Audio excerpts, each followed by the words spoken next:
ሰላም ጤና ይስጥልን አድማጭ ተመልካቾቻችን ሐምሌ 7 2018 ዓ.ም ላይ እንገኛለን። በሰዓት የተለያዩ የግንባር ዝርዝር መረጃዎችን፣ ወታደራዊ መረጃዎችን፣ ዲፕሎማሲያዊ መረጃዎችን በአጭሩ ወደ እናንተ አደርሳለሁ። እየተከታተላችሁ አብራችሁ እንድትቆዩ ነው በአክብሮት የምጋብዛችሁ። የሰዓቱን ዋና ዋና መረጃዎችና ዘገባዎች እየተከታተላችሁ ሐሳብ አስተያየት ቢኖራችሁ ጥቆማ ዜና@gmail.com ላይ ልታደርሱ ትችላላችሁ።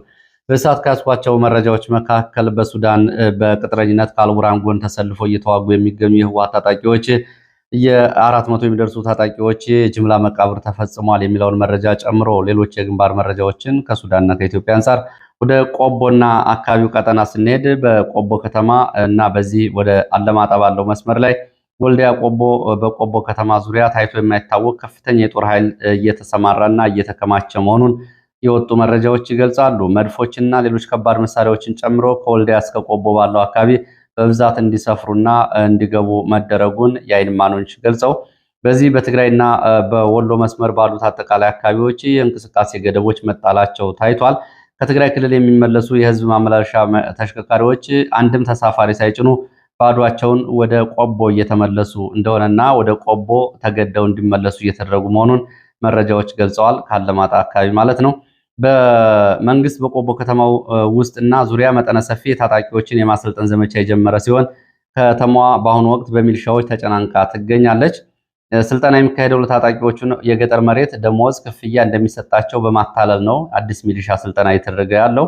አብዛኛው ሚሊሻው እንግዲህ የኑሮ ዋስትና የሌላቸው እና የአካባቢው አርሶ አደሮች ከተለያዩ አካባቢ የተፈናቀሉ ዜጎች በዚህ ስልጠና በግድ እንዲካተቱ ተደርገዋል። እንግዲህ በህወሓት ምክንያት ካለማጣ፣ ከባላ፣ ከራያ አለማጣ፣ ከኮረምና ከአካባቢ የተፈናቀሉ ተፈናቃዮች አሁን ወታደራዊ ሚሊሻ ስልጠና እየወሰዱ ነው የሚገኙ ተብሏል። ህገወጥ መሬትና ሽያጭን በተመለከተ ሚሊሻዎች ምንም አይነት ህጋዊ ሰነድም ሆነ ማስረጃ ሳይኖራቸው የአካባቢውን አርሶ አደሮች መሬት በጉልበት በመቀማት ላይ ይገኛሉ። በራያ ቆቦና አካባቢው መንግስት መሬት ሰጥቶናል የሚል ሰበብ የአርሶ አደሩ መሬት በህገወጥ መንገድ ለሶስተኛ ወገንም እየሸጡ ይገኛሉ ሚሊሻዎች። ይህንን መዋቅራዊ ዝርፊያ በቀጥታ ንጹሐን ዜጎችና አርሶ አደሮችን ለከፍተኛ ጥቃት እንዳጋለጠ መረጃ ምንጮቹ ገልጸዋል። ሚሊሻ ታጣቂዎች የዜጎች መኖሪያ ቤቶች ድረስ በመሄድ መሳሪያ ይዘው በመግባት በማስፈራራት ጭምር የአካል ጉዳት እና የገንዘብ ዝርፊያ ፈጽመዋል። መሬታችሁን በግድ ለመንጠቅ በውል የመስማማት ይጠይቃል የሚሉ ሰዎችን የፋኖ ደጋፊ ናችሁ በሚል እያስፈራሩ ከፍተኛ የህይወት አደጋ ላይ ጥለዋል። ይህ እንግዲህ በቆቦ ከተማና በአካባቢው ሚሊሻዎች ከሚፈጽሟቸው በደሎች መካከል ከነዋሪዎቹ የመጣ መረጃ ነው። ወደ ምዕራብ ጎንደር ስንሄድ በምዕራብ ጎንደር ዞን መተማ ወረዳ በደንቢያ እና በሌሎቹ የጎንደር ቀጠናዎች የሌሊት ውጊያዎችና የሽምቅ ዘመቻዎች መደረጋቸውን መረጃዎች ገልጸዋል። በምዕራብ ጎንደር ዞን መተማ ወረዳ ዲብኮ ተብሎ በሚጠራ አካባቢ በሌሊት ወደ ቀጠናው ከተንቀሳቀሰ መከላከያ አድማ ብተናና ሚሊሻ የእግረኛ ኃይል ጋር ለተከታታይ ሰዓታት ከባድ ውጊያ መደረጉን የወጡ መረጃዎች ገልጸዋል።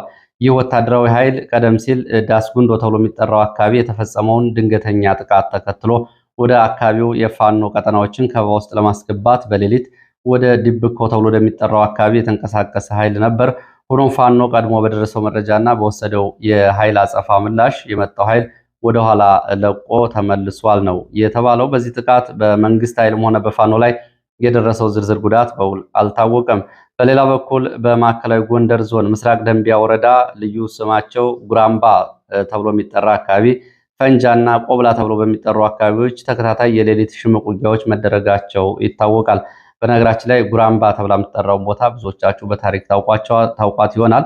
ጉራምባ ማለት የአፄ ቴዎድሮስ የ1945 ዓ.ም ድል ካደረጉባቸው አካባቢዎች አንዱ ነው። የጉራምባ ብዙ እንግዲህ የተገጠመለት አካባቢ ነው።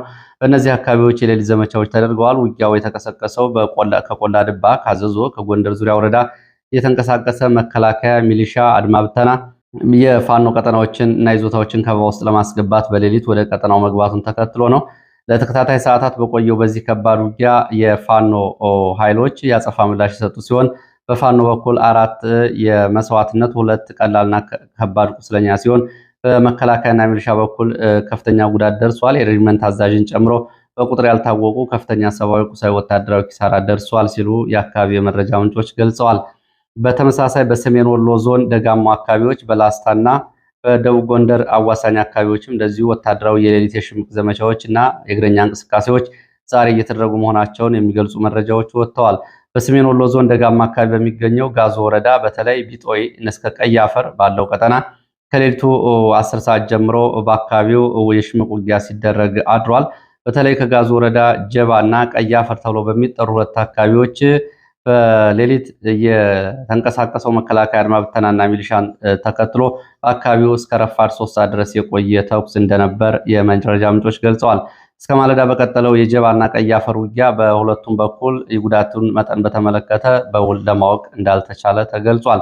በተመሳሳይ በዚሁ በላስታ ደጋማው አካባቢ ጣፋይላማይ ተብሎ በሚጠራና በአጎራባች የግዳን ወረዳ አካባቢዎች ዛሬም ሶስተኛ ቀኑን የቀጠለ የሌሊት የሽምቅ ዘመቻና ውጊያዎች መደረጋቸው ታውቋል። ይህንን በተመለከተ የደረሰው ዝርዝር ጉዳት ግን በውል አልታወቀም። በሌላ በኩል በደቡብ ጎንደር ዞን በጉና ቀጠና በሚገኘው ላይጋይንት ወረዳ ተጨማሪ ኃይል ስምሪት ዛሬ እየተደረገ መሆኑን መረጃዎች ገልጸዋል። ምንጮቹ እንዳመለከቱት ከክምር ድንጋይና አገረገነት አካባቢዎች ወደ ሌላኛው ግንባር ተጨማሪ ወታደራዊ ኃይል የማንቀሳቀስ ስራ ዛሬ እየተደረገ ይገኛል። ይህንን ተከትሎ በአካባቢው ውጊያ ሊቀሰቀስ ይችላል የሚል ስጋት አለ።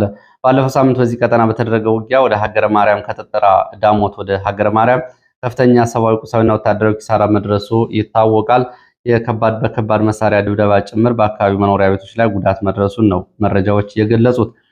ወደ ህወሓትን የተመለከቱ መረጃዎችን ሳስከትል በሱዳን እየተካሄደ ባለው ውጊያ ላይ የተሳተፉ የህወሓት የአርሚ 70 አንደኛ ኮር አዛዥ በመገደላቸውን የመረጃ ምንጮች ገልጸዋል።